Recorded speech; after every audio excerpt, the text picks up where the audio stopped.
Your world, your challenges, your faith. When faith within engages the world without, there's power. It's living life from the inside out. It's a new year, and even if we're not people who make resolutions, a lot of us make new commitments.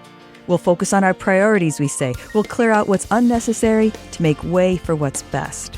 Sometimes that clearing away is actually about stuff, actual stuff, piles of National Geographic magazines or clothing that, honestly, if we face it, is never going to fit again.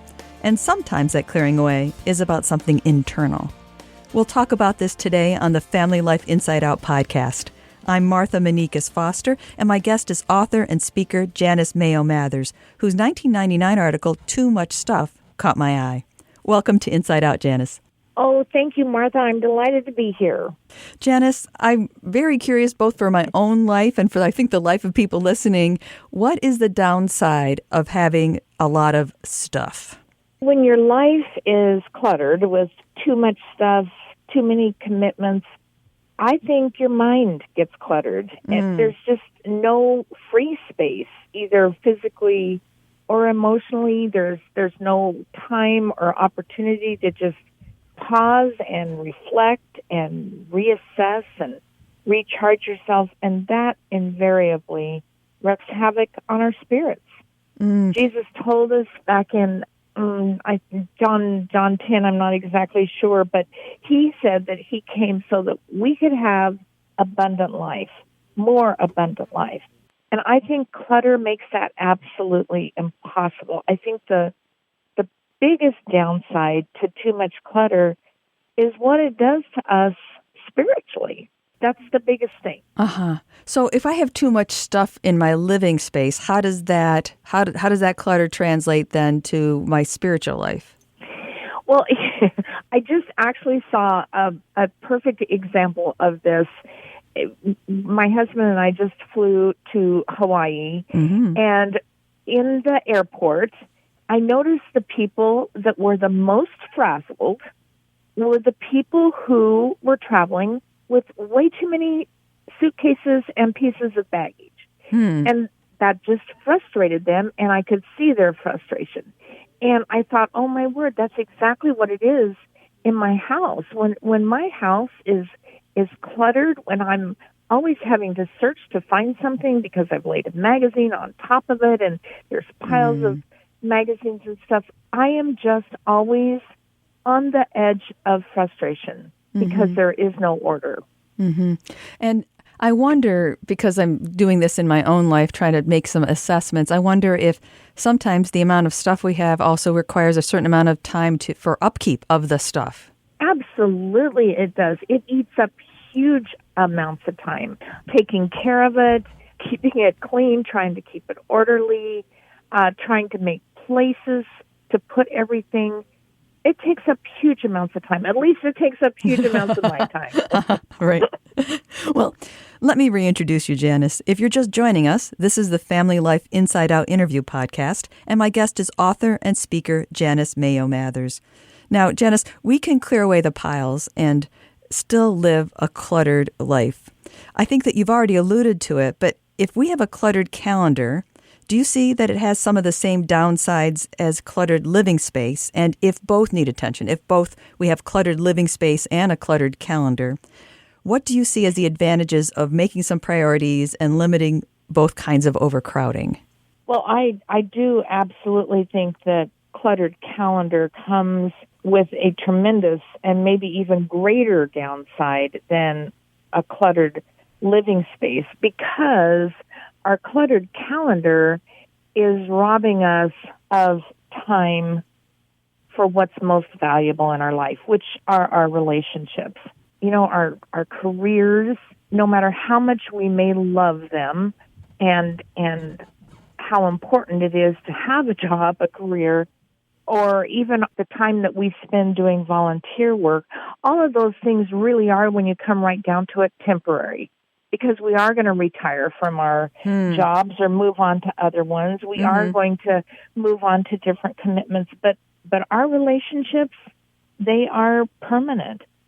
I will always be a wife. I will always be a mother and a daughter. So that's what I want to prioritize my life around. I really want to avoid becoming more committed to what's temporary in my life than I am to what's permanent in my life. And when I let that part get out of balance, when I'm giving more time to all these temporary things, then I start to become unbalanced. It just affects me in a negative way. Yeah, it is. And it affects the people I love most in a negative way. Well, yeah, I'm sorry. I was jumping in there just to say, I know I get testier. Yes. With the people that I love, right? Yes. When, no, not now. Didn't you know it was supposed to? Yeah, right. Exactly. Yeah. They're the ones who suffer. Yeah. I mean, they suffer right along with us when we are overcommitted like that. Yeah, definitely. Yeah, wow. We're talking about both then physical stuff and as well as kind of like a stuffed calendar, right? Yeah. So if we tackle the stuff issue, if we put all of those under the category of stuff, how might that make an impact on our lives with Jesus and with others? If we tackle it, if we actually do the hard work of evaluating and making some choices. Well, this is what I think is so amazing. There is a sense of peace that starts to accumulate around my life as the clutter lessens. Somehow, when you start to tackle these issues, even in small ways, you stop feeling at the mercy of your schedule or at the mercy of your surroundings. And that right there, for me at least, is an incredible motivator. And I think the biggest difference I saw, I used to always crowd in my time alone with God every day, my time alone in His Word. I used to just kind of crowd that into my day wherever I could find time to squeeze it in. And 9 times out of 10, if anything got squeezed out of my day, it was that time alone with God. And that was kind of where I started this whole process. I made it an absolute priority to spend time alone with God every single day, and I refused to let that get squeezed out anymore. And here's the thing, this was so crazy. In the beginning, I did it just as a discipline, pure discipline, because I knew it was a good thing to do. I knew I would benefit from it. But when I stuck to it, then pretty soon it became a habit. And now today, it's something I absolutely cannot wait to wake up for each morning and spend time with God. It's something I want rather than something I know I need. And it orders my entire day. It equips me for what's coming up in my day. That's what's so amazing because, I can look at my calendar and I can know how I expect my day is going to go, but God absolutely knows how my day is going to go. He knows what's going to be happening. And so that time with Him, it orders my day, and it gives Him time to speak in to my life what I'm going to need for that day. And oh my goodness, that just fills me with confidence like nothing else can. It's amazing to me. What an encouragement to hear you say this, because I think we know how Jesus spent His days. We know that he spent a considerable amount of time speaking with His Father, but I think sometimes we say, okay, well, that was Jesus, but this is my life, and, it can't fit into my life. So it's so encouraging to hear a sister say, yeah, in the beginning it was a spiritual discipline, and now it's such a lovely part of my day. My day wouldn't be complete or wouldn't even start out well, right? Without being like Jesus in this situation. Oh, wonderful encouragement. Yeah. So pretty awesome. Let's say there's people listening who are saying, this sounds great, Janice. This sounds wonderful, but you don't know my life, And it takes me all the energy just to get through my day. Maybe I have small children at home, or maybe I'm balancing elder care, or maybe, whatever the kinds of things are. Or I have so much stuff literally physical stuff, that it would take me a year to even declutter. And, I just have to try and get through my day. So what would you say to people who are listening who think this is great, but they think the job's impossible? Well, first of all, I do understand. I have been there, and if I let down my guard, I'm right there again. So I really do understand. And this is what I think, at least this is what worked for me, is just start really, really small. When you are looking at the whole entire picture, it does seem impossible. And when it seems impossible, that almost makes it impossible. So if you just start small, like for me, I started with what frustrated me most, which was my closet. It was just so jumbled and overcrowded and stuffed.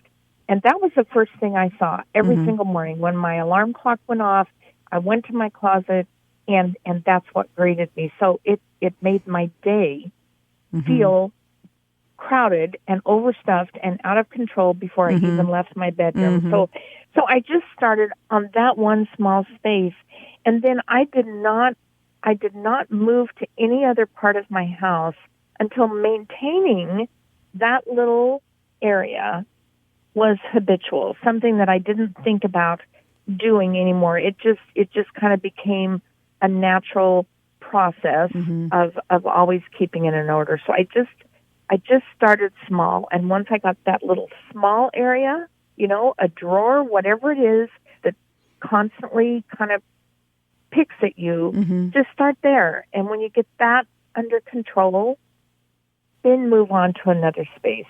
And I think my schedule, I kind of took it on the same way, but I will tell you, controlling your schedule, at least for me, was more challenging than controlling my living space. And I really didn't hardly know how to start there. I didn't want to be a flake and just start letting go of all of my commitments. And so I was a little confused about where I could start there, and I really prayed about that.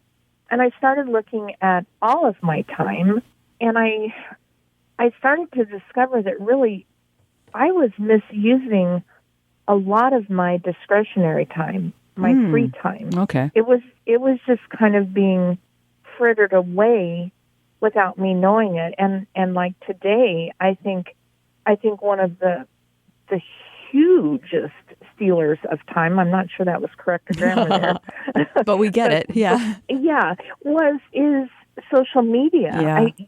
That can just eat up huge chunks of time without you even realizing it, and then you're just feeling so rushed and pressured. And so I started working just on those areas of my life, my free time, my evenings and stuff, sitting in front of the TV, trying to discipline myself. And again, it starts with just pure discipline, to use that time in a more purposeful way, to bring purpose to that time, and to make the most of small segments of time.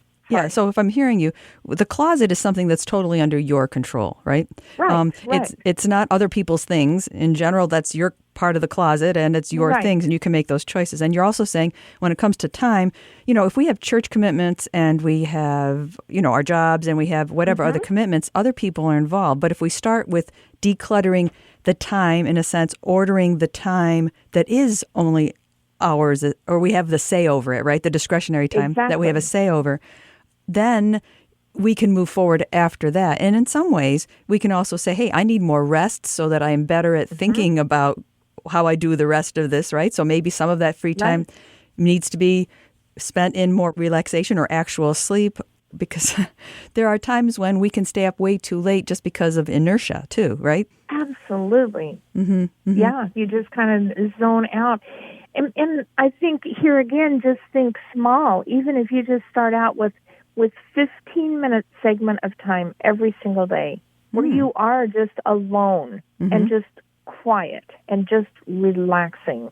I think what discourages us more than anything is when we try to change something, we try to take on too big a chunk of time or too big a space. And if we just do something small and manageable that's something we can keep up with every single day. Mm-hmm. And everyone can come up with 15 minutes in a day that they can just absolutely do what they want with. But make sure that time has purpose. And relaxation is a very important purpose. So using that time really well, something that's going to benefit you emotionally, spiritually, and physically. Mm-hmm. Yeah. So I'm hearing you say take it small in your physical environment, maybe the closet like you were talking about, or one drawer. Wait till it's not just about putting it in order, but actually decluttering, because I can make my drawer very orderly. But then the next time, it's not going to be quite as orderly. I got to take some of those things out that don't belong there anymore. So in our physical space, take it small and wait till I can maintain that and then move on to something else. And then I'll feel successful too, right? It'll give me energy to keep going. And then when it comes to our calendars and our time, to also take it small. What are the discretionary moments in the day that I could spend better? I could be using well. And right now, honestly, what are my priorities? And am I using that discretionary time for those priorities? Which brings us again to speaking about how many times am I asking God about my life? How many times am I in conversation about my life with him and trying to listen to what he has to say? So it's all connected. Yep. Yeah. It is. It's all connected, and it's beautifully connected. And I do think the key is what you just said, really making God a part of this whole process. Because he did come, he sent Jesus so that we could have life and have it more abundantly. And he wants us to feel this success as much as we do. Mm-hmm. And success in being in communication with him is like the greatest success, right? Yes, Yes, absolutely. Yep, that's what restores, that's what revitalizes, that's the key to everything. Mm-hmm. So take heart, everyone who's listening. We can start small and get to the goal of feeling restored and not having the clutter both in our environment and in our minds and in our spiritual lives, right? So thank you. Thank you. Thank you so much, Janice, for joining me in this conversation. Oh, thank you, Martha, for the opportunity. It's been delightful talking with you. Well, I really appreciate you taking time out of your vacation to talk to us. My pleasure. My guest has been author and speaker Janice Mayo Mathers. I'll have a link to her website at the same place where you found this podcast at fln.org/insideout. I'm Martha Manikas Foster with Inside Out on Family Life.